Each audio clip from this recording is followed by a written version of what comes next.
چن چن کے کس کے استعفے ہم نے قبول کرنے.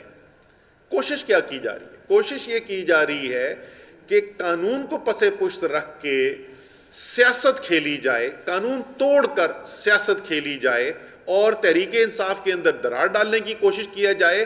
اور کیونکہ 123 الیکشن سے خوف آ رہا ہے، اسلام آباد ہائی کورٹ کے اندر پٹیشن فائل کی جا رہی ہے کہ یہ جو سیاست پہ مبنی فیصلہ ہے، یہ قانون کی خلاف ورزی کر کے جو فیصلہ کیا گیا ہے، اس کو کالعدم قرار دیا جائے اور تمام 123 استعفوں کو ایک طریقے سے ٹریٹ کیا جائے.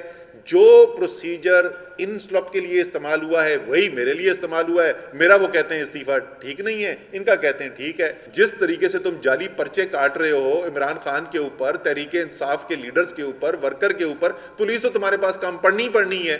وہ کل میں یہی کہہ رہا تھا کہ ابھی بس ایک ہی چیز بچی ہے کہ عمران خان پہ اگلا پرچہ جو ہے انہوں نے بھینس چوری کا کاٹ دینا ہے، کیونکہ باقی تو بے وقوفی کی کوئی چیز انہوں نے نہیں چھوڑی.